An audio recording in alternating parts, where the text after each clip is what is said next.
tangent t plus secant t plus a constant c. As you know, as you see, these are families of functions. All of them have the same derivative. Secant squared plus secant tangent. Very good.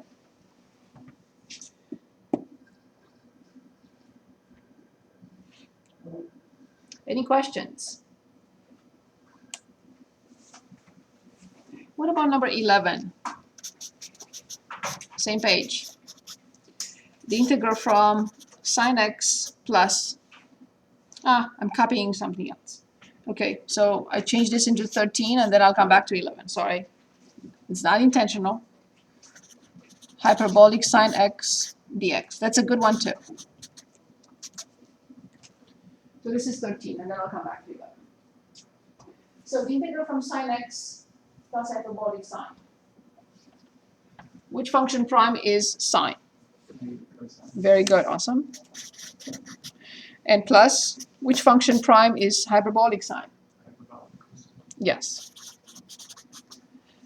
Plus a constant c. And now the one that I really wanted, which was 11. X to the third minus 2 the square root of x divided by x. Of course, the integral from dx. As you see here, we don't worry about the function being continuous or not. This function is not even defined as 0, but we don't care. So what should we do? We don't know how to integrate a ratio. But since the denominator is just one term, yes, we'll separate it into two integrals, or if you want, you don't need to split the integral though. So the integral from x squared minus 2 the square root of x divided by x is 2 to negative 1/2. 2x to negative 1/2. The numerator has power 1/2, the denominator has power 1. From 1/2 we subtract 1 to get negative 1/2, and 2 stays, of course. X cubed divided by x is this, and 2x squared, 2 the square root of x divided by x is this. Do we see that? Yes? Is there yes or no? How did you get the 2x to the Okay, so it comes from here. I copy 2, I copy x to 1/2, and I copy x. So then when I write 2 and I copy the base and subtract the exponents, I get 2x to negative 1/2. Better? So now which function prime is x squared? And the answer is, again, x to the third over 3 minus 2, x to negative 1/2 plus 1 over 1/2 plus a constant c. And yes, we'll clean it up a little bit by flipping 1/2. So then it's 4. So x cubed divided by 3. And then minus 4 the square root of x plus a constant c.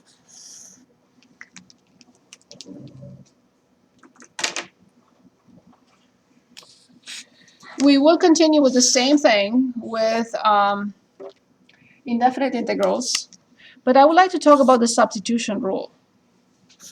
And we'll continue with this.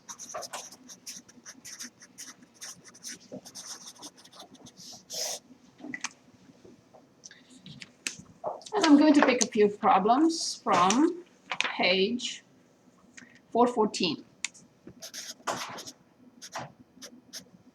Page 414. I'm going to start with 31. In 31, we have the integral from e raised to tangent x times secant squared dx. Before we even look at this problem, do we remember the difference between the derivative of a function and the differential of that function? The derivative is f prime, but what is the differential? What is the differential equal to?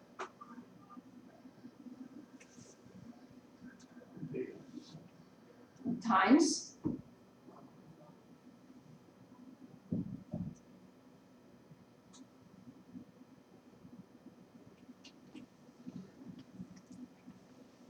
So let's write that one more time. Derivative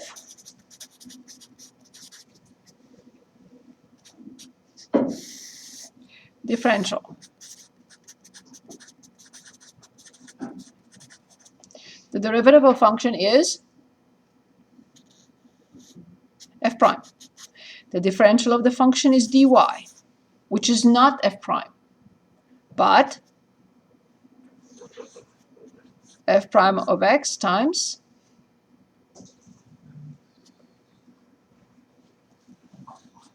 dx. dy is f prime of x dx. Remember from the approximations, remember from the fact that this is a ratio, right? You can change it into dy over dx equals f prime. And if you cross multiply, you get dy equals f prime of x dx. So please understand the difference between these two. So if you remember, I think that this is a made-up word, that's my opinion, between the derivative and difference. So they took the derivative and the difference and said, differential. That's my opinion. I didn't look at the root of the word, so I should probably. So dy equals f prime of x dx, which is the difference, the change in y for a small change in x. But this is the derivative. This is the rate of change of the function. And this one is the minor change in y created by dx in x, minor change in x. Why? Why do I need this? Because of this, and because of what follows next, right? Okay, so please remember that. I'm looking at this function that I have to find the integral from, and I say, well, maybe I can, what bothers me is the fact that there is a function like tangent inside of e to the x. So it's a function composition, right? The outer function is e to the x, the inner function is tangent. I don't like that. So I'm gonna say, what if I make it happen, I make it disappear? How do I make that happen? I'm gonna say let y be tangent x. So obviously this will change into e to y. But I cannot have x and y in the same integral. Once I change from x into y, x is gone. So if I use this notation of substitution that y equals tangent x, I make that look very nice. I'm comfortable with e to the y. I'm not really comfortable with e to tangent. But I can do this and I can apply, or I should say this substitution works only if dy of this function is in the problem. So can anyone give us dy for this function?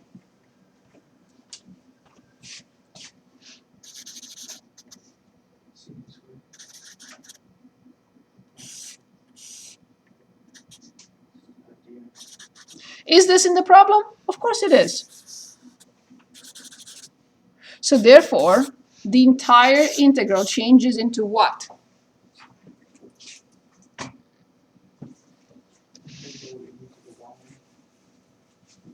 There is no integral without dy or dx. Remember, this symbol without dx means nothing. It's just e to the y, dy. Exactly. Do you prefer finding this integral or that original one? The original.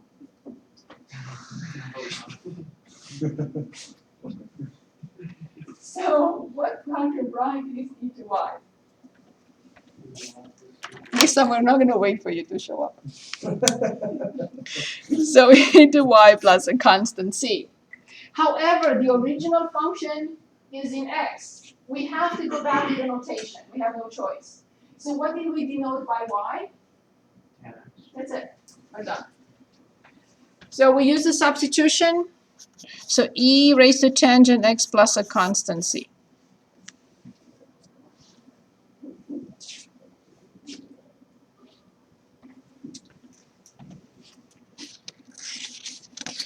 Any questions? Okay, so we're gonna practice. I know we have about half an hour or something like that left. I don't want to get to substitution rule for definite integrals unless you want me to. I like to practice the indefinite, but I'll move on to the definite if you want anytime. Okay, let's take a look at 32. Same page, 414. The integral from sine natural log x of natural log x over x dx.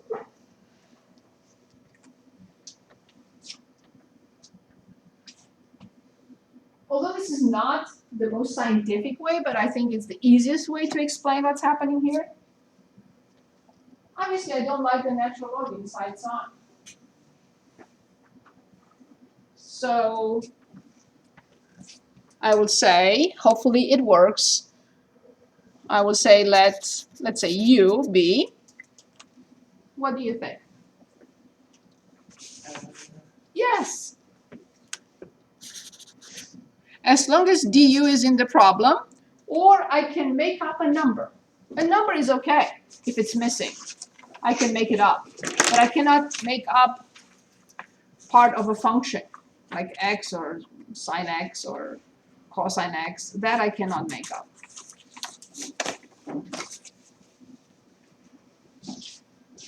So, what is du?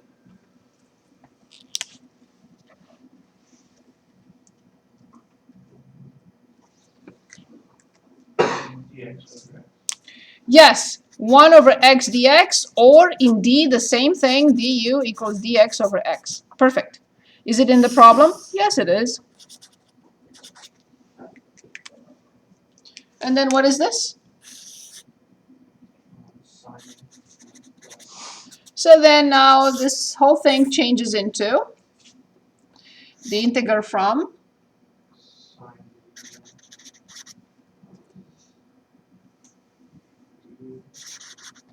which function prime is sine?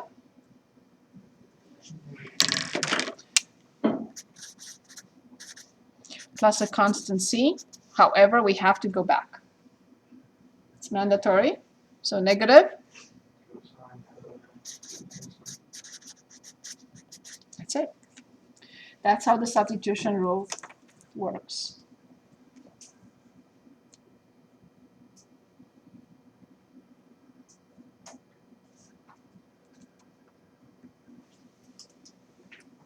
So you have to differentiate the sign to make it negative. No, that we are ready for the integration now. We're integrating this. Which function prime is this? Okay, gotcha. We finally got to a simple form, and we can determine the antiderivative. Okay. Okay, ready for the next one? 44. Same page. The integral from x over 1 plus x to the 4th dx.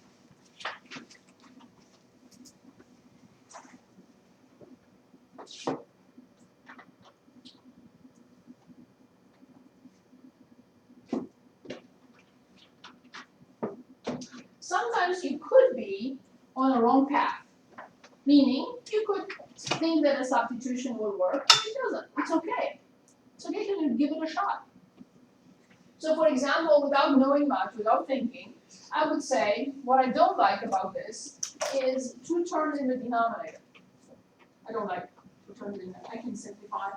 I can split the fraction. This is what I don't like. But that's not going to be the right substitution. Do not write it, or if you want to write it just for the sake of the argument, we want to discuss this. So if I say let u be 1 plus x to the 4th because I would love to get rid of this, it's not going to work. Because du will be 4x to the 3rd dx, and I can make up x cubed. There's no way I can create an x cubed here. But 4 is not a problem. I multiply by 4 and divide by 4. That's easy. But x cubed I can create. X cubed. So this is not the right path. If I see that, then I say, oh, maybe if I say let's, I don't know, y, use any letter you like. You don't have to use u. I know it's called u substitution. It doesn't matter. It's up to you. But if I use something whose derivative has this, then I'm on the right track. So what should I use as y or u or whatever you want to call it? Exactly. Well done. Because if I use x squared, can anyone give us dy, please?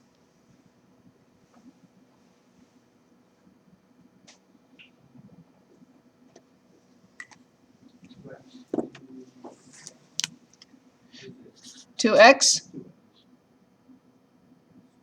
2x? Very good. No problem whatsoever.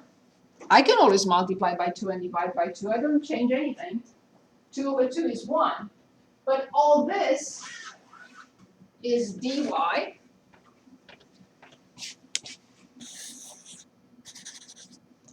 And now what is this? Because remember, when I move to the next step, x has to be gone.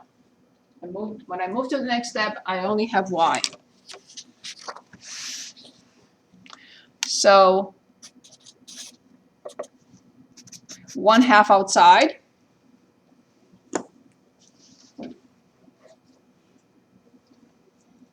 And then the integral is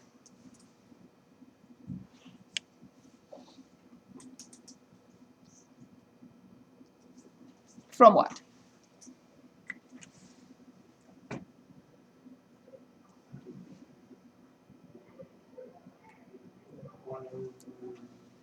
Yes, or dy over?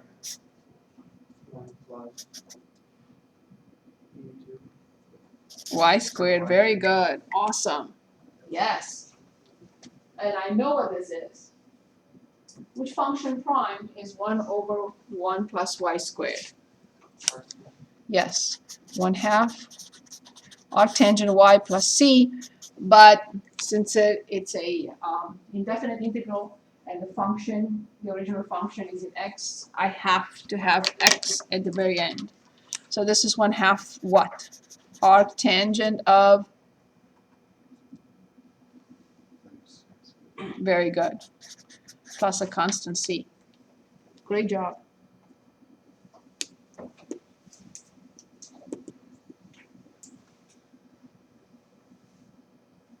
Ready for the next one? 34.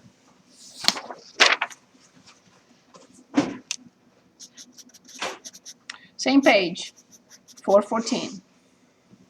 The integral from cosine pi over x divided by x squared dx.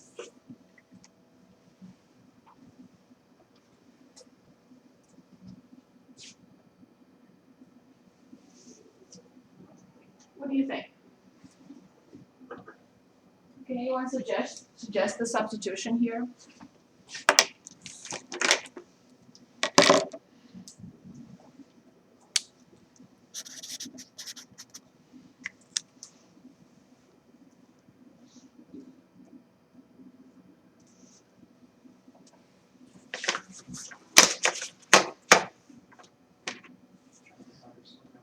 Say it again. Just pi over x. Cosine is friendly, but pi over x inside cosine is not. And remember, I cannot use cosine because the differential will have sign in it or negative sign in it, and I can't make up a sign in here. But if I say let u pi over x, can anyone give us du?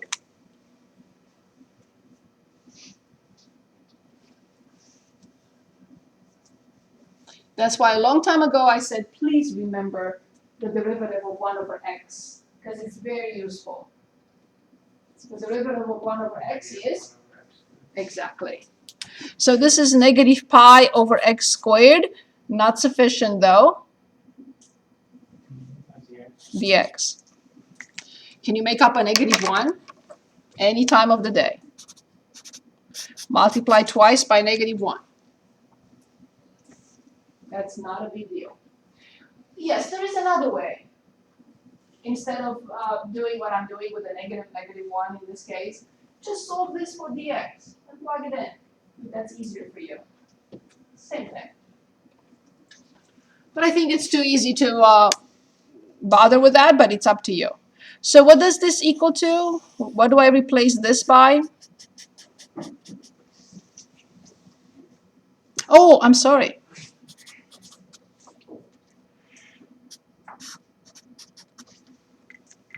I got carried away. There was a negative pi in there. So I multiply by negative pi and I divide by negative pi.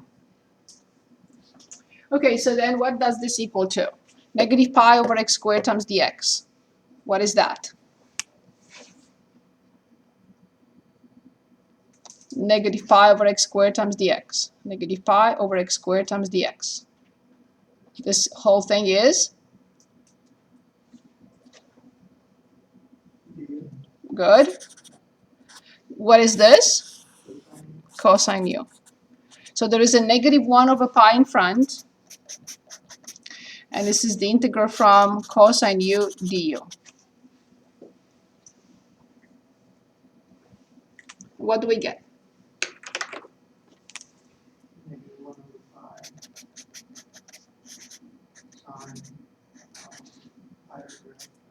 Yes.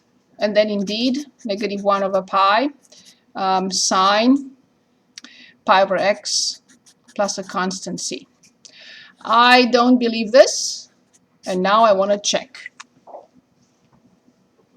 I mentioned that with the indefinite integral, we can only hope that it's correct. But here, if I differentiate the answer, what should I get? Of course, when I differentiate the answer, I have to get cosine pi over x squared. If I don't get this, then this is wrong. So let's differentiate it on this problem. So we have negative 1 over pi sine pi over x plus a constant c prime.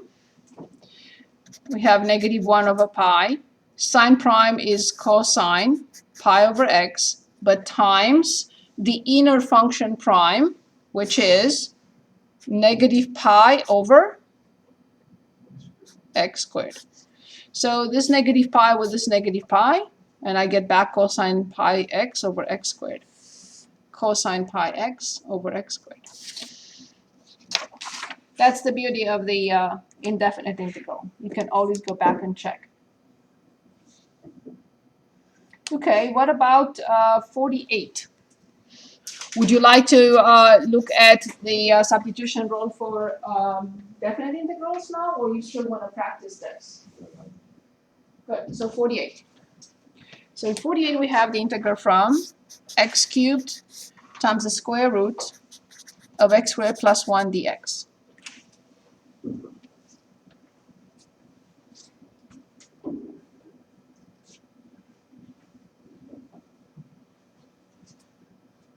Yes, if you ask me, I don't like a sum under the square root because it cannot be simplified. So my suggestion is to use the substitution for x squared plus 1. That will simplify things a lot. Let's see if it works. So let's say y equals x squared plus 1, and I need dy. 2x. 2x dx. So now I have to be very careful. What will this be replaced by then? Square root of y. Oh, u, it doesn't matter. Okay, perfect. So look what I need now. I need a 2, not a problem. I need an x, not a problem, because I'm going to split this into x times x squared and dx. So 2 is accounted for, x is accounted for, and dx is accounted for in dy. But I have this left over. What do I do with it?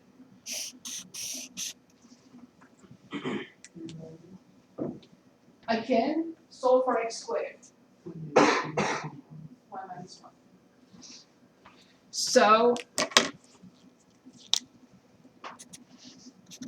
1/2 in front. So now let's account for each and every piece. So 2x and dx. 2x and dx. What are they? Perfect. The square root of x squared plus 1 is the square root of y, accounted for.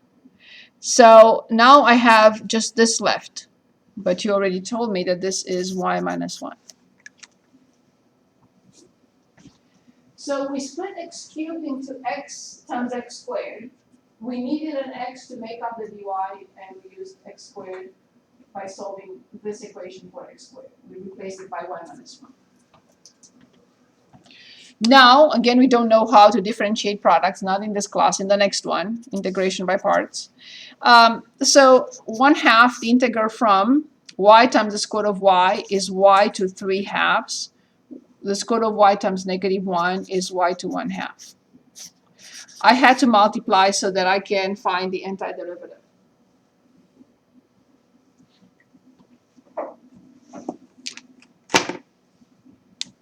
And now we are ready. So 1/2 outside, y raised to 3/2 plus 1, 5/2, over 5/2 minus y to 1/2 plus 1, which is 3/2 over 3/2 plus a constant c. These are really not friendly. These functions with fractions are not fractional exponents are not. So 3/2 plus 1 is 5/2, and I have to divide by that number. And 1/2 plus 1 is 3/2, and I have to divide by that number. Now I have to flip 5/2 and make it 2/5 and flip 3/2.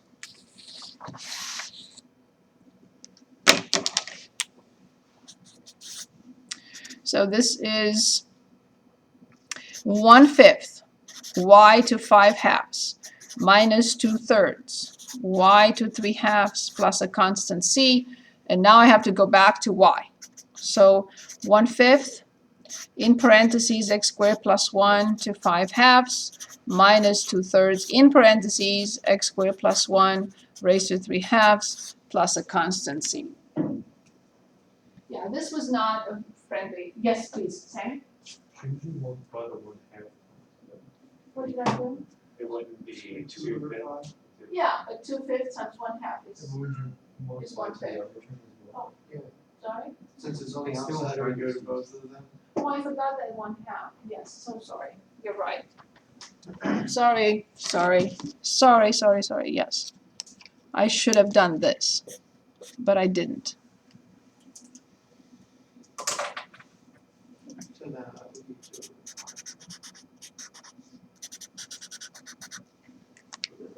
So when I flip 2, it will be 1/5. When I flip 2 over 3, it will be 1/3. Thank you. Thank you. My apologies. I didn't put a parenthesis and I forgot about it. Sorry, my apologies.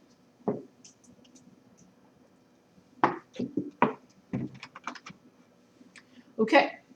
I know we have 10 minutes left. What would you like to do? Would you like to continue with this? Yes? Perfect. Okay, so let's look at 33. The integral from cosine x over sine squared x dx.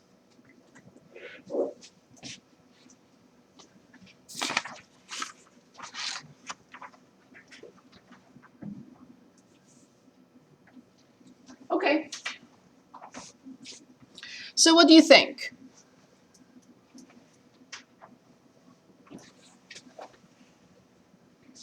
Well, we have two options, right? You either consider cosine or consider sine. But I have a problem if I consider some cosine, right? Because I don't have sine at the top in dy. So I would consider t or y or u to be sine because I already have the derivative at the top. In other words, I can create the dy quickly. So I'll say let y be sine x because dy will be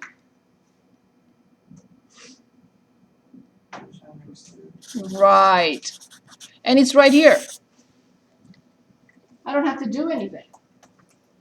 That's the dy. So then the integral changes into what? Who can help?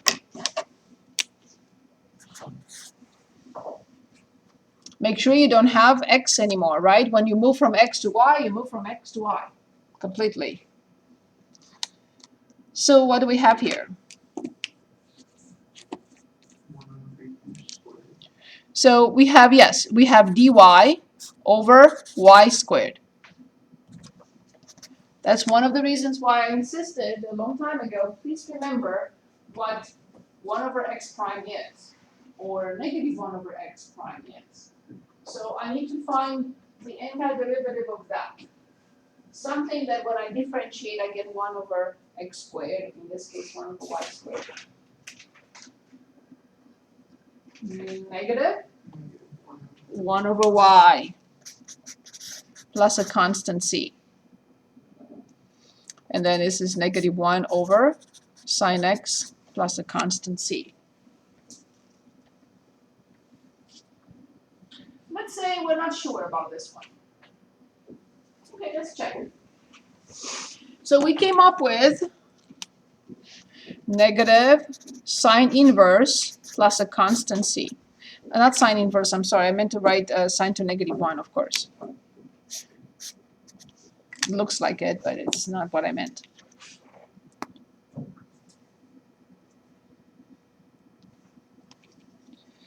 That's much better, because it's confusing. Okay, so we have negative, we bring down negative 1, we subtract 1 from the power, we differentiate the inner function, and we get cosine x over sine squared, as expected.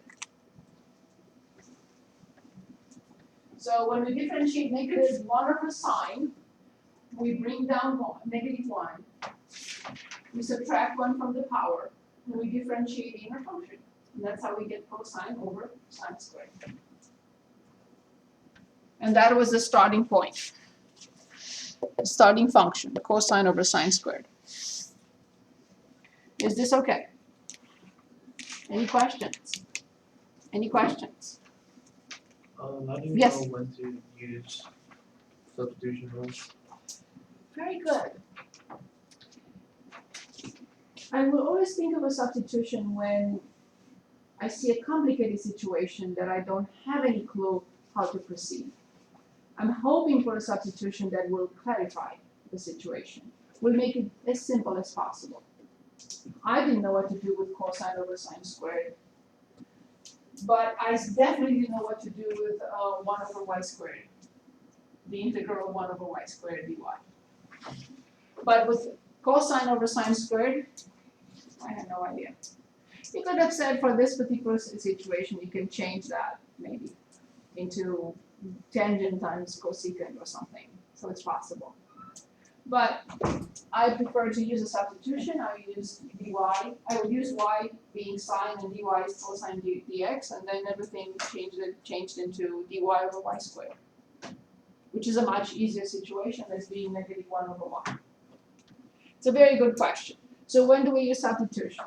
So for example, other situations or examples from algebra. So if you give me an example like this, it's a very good question, hon, thank you. If I have this,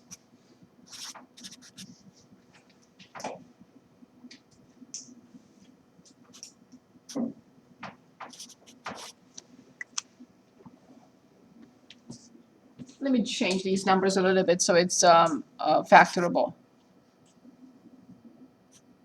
So what do I want? I want 3 here and 2 here. If you give me this equation to solve, I'll say, oh no, I'm going to use a substitution because I see it's quadratic in form. And this is much easier for me to factor. So I use a substitution because it simplified the equation. Did I have to?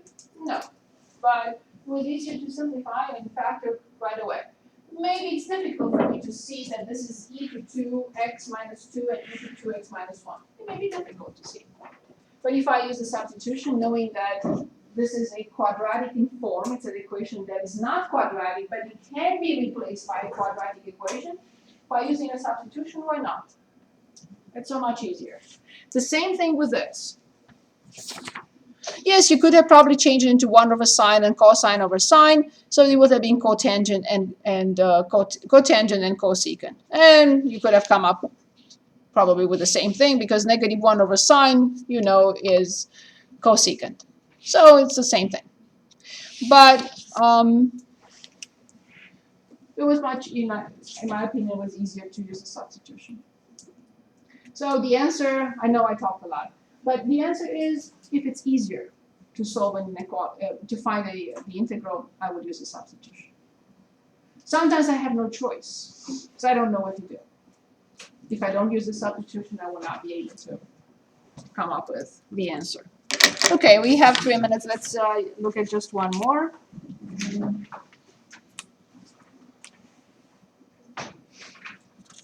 $25, last one for tonight. So this is the integral from e to the x, the square root of 1 plus e to the x dx.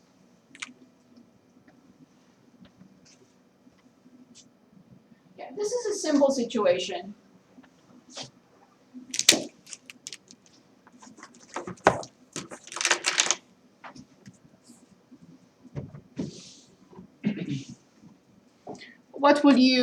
What substitution would you recommend?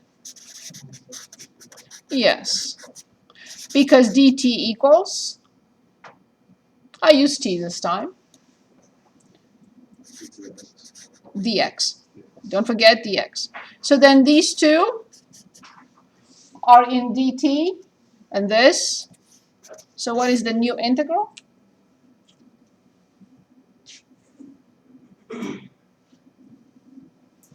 Square root of t dt, which is t to 1/2 plus 1, 3/2 over 3/2, plus a constant c, or 2/3, 1 plus e to the x to 3/2 plus a constant c.